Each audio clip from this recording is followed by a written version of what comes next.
یہ باہمی ہمدردی کا مہینہ ہے، شہر یزاد فیہ رزق المومن، اور یہ ایسا مہینہ ہے کہ جس میں مومن کے رزق میں برکت ڈال دی جاتی ہے، مومن کا رزق بڑھا دیا جاتا ہے۔ من فطر فیہ صائما، جس کسی نے افطار کرایا اس میں کسی روزے دار کو، کان لہ مغفرۃ لذنوبہ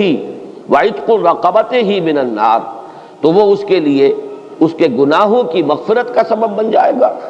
اور اس کی گردن کے آگ سے چھٹکارا پانے کا ذریعہ بن جائے گا،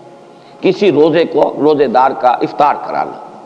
اب اس میں جو تفصیل آگے بھی آ رہی ہے اور اس وقت بھی جو بات ہو رہی ہے اس کو سمجھ لیجئے۔ ہمارے ہاں اس دور میں عام طور پر رزق کی فراوانی ہے، وہ جو فاقہ اور فقر کی جو کیفیات پچھلے زمانوں کے اندر سننے میں آتی، عام طور پر وہ اب دنیا میں موجود نہیں ہے، لیکن یہ کہ اس دور کا تصور کیجئے کہ وہاں ایسا بھی ہوتا تھا کہ کسی کے پاس کھانے کو کچھ بھی نہیں ہے، خود اپنے لیے بھی کچھ نہیں ہے، ہو سکتا ہے کہ وہ صرف کہیں سے کوئی تھوڑی سی دودھ کی لسی بنا کر بیٹھا ہو روزہ افطار کرنے کے لیے، اور اس کے پاس خود کچھ نہ ہو۔ اس حالت میں کوئی اور شخص جس کے پاس یہ بھی نہ ہو، اگر اس کے پاس آتا ہے تو وہ اپنے اس تھوڑی سی لسی میں سے اگر اپنے کسی اور بھائی کو بھی کچھ پلا دیتا ہے 2 گھونٹ، تو اس کا جو اجر و ثواب اس وقت اس پس منظر میں ہے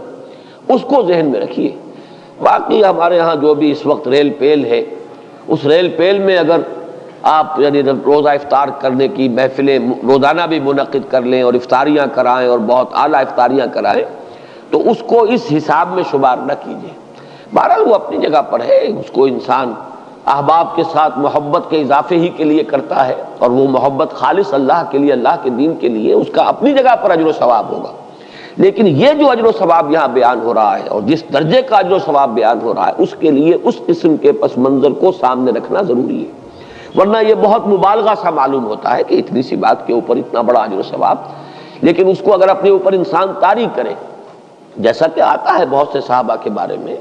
انہیں تو فاقے ہوتے تھے، اور کئی کئی وقت کے فاقے، اصحاب صفہ خاص طور پر، کہیں سے کچھ آ گیا ہے تو کھا لیا ہے، نہیں آیا ہے تو کئی کئی وقت کے فاقے ہو رہے ہیں۔ حضرت ابو ہریرہ فرماتے ہیں رضی اللہ تعالی عنہ، کیونکہ وہ بھی اصحاب صفہ میں شامل تھے، کہ ایسا بھی ہوتا تھا کہ کئی کئی وقت کے مسلسل فاقے کی وجہ سے غشی طاری ہو جاتی تھی، لیکن لوگ یہ سمجھتے تھے کہ شاید انہیں مرگی کا دورہ پڑا ہے، لہذا وہ گردن پر پاؤں رکھ کے اور دباتے تھے۔ یہ کیفیت بھی وہاں پر ہوتی تھی، چونکہ اللہ تعالیٰ نے جو نظام محمد الرسول اللہ صلی اللہ علیہ وسلم کو دیا، اس میں وہ جبری مساوات نہیں تھی، والنٹری تھا جو معاملہ تھا۔ جو زکوٰۃ ہے وہ فرض ہے، لیکن یہ کہ باقی صدقہ خیرات اپنے رزق میں دوسروں کو شامل کرنا، یہ لوگوں کے اپنے جذبے پر چھوڑ دیا گیا تھا۔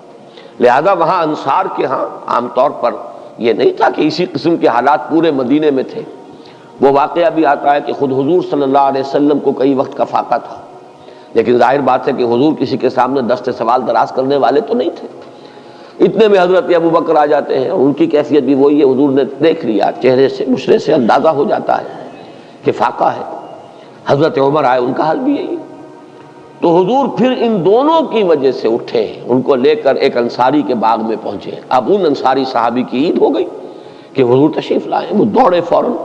باغ میں سے کچھ انگوروں کے خوشے، کچھ اور چیزیں لا کے فوراً رکھی، اور پھر چھری ہاتھ میں لے کر دوڑے لپکے کہ کسی جانور کو ذبح کرے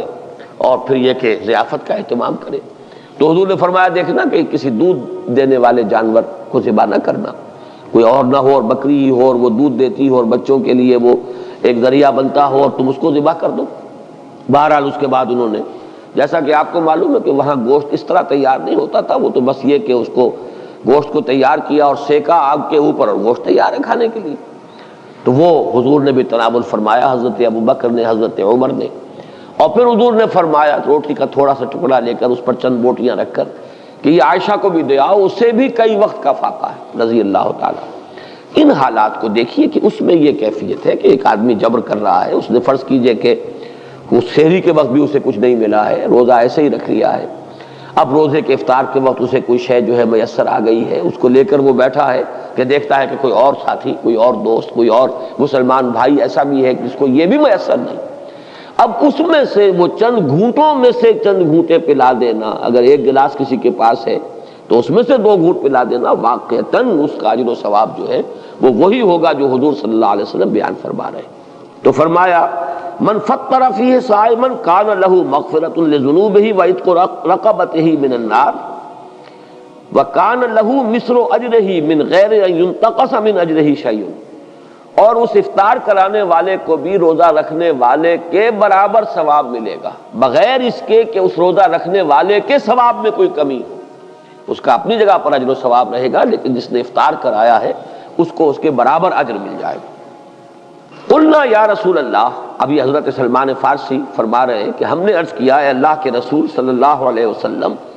لیس کلنا یجد ما یفطر بہ الصائم، حضور ہم میں سے ہر ایک کو تو یہ مقدرت حاصل نہیں ہے کہ جس سے وہ روزہ کسی روزے دار کا روزہ افطار کرا سکے۔ ہم پر تو خود جو ہے بہت فقر کا غلبہ ہے، ہم بہت احتیاج کی کیفیت ہے۔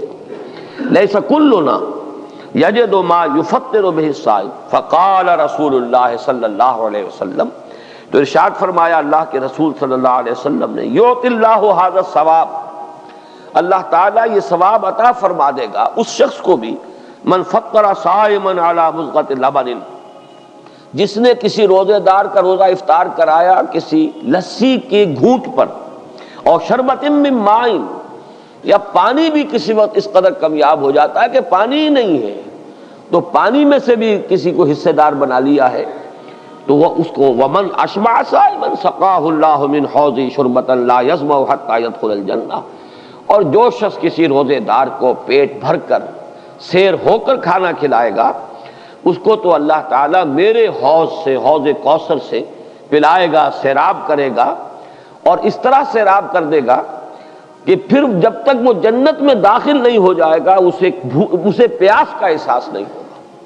یعنی اس درجے سیری کا احساس ہو جائے گا کہ اللہ تعالیٰ جب تک کہ وہ جتنے مراحل ہیں یوم حشر کے اور اس کے مختلف مراحل اور مدارج،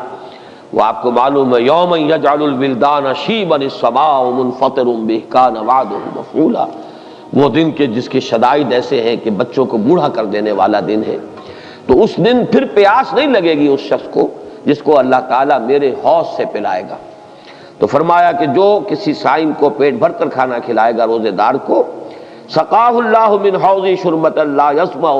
حتی یدخل الجنہ وہو شہر اولہ رحمہ، یہ جو مہینہ مبارک ہے اس کے 3 عشرے ہیں۔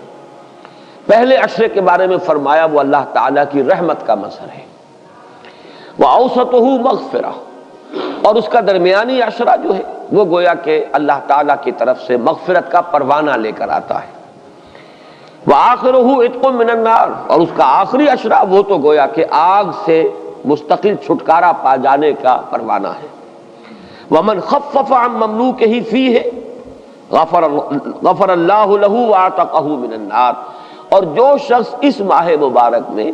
اپنے کسی غلام کی مشقت میں کمی کرے گا، تخفیف کرے گا، تو اللہ تعالیٰ اس کی مغفرت فرمائے گا اور اسے جہنم کی آگ سے چھٹکارے کا پروانہ عطا فرما دے گا۔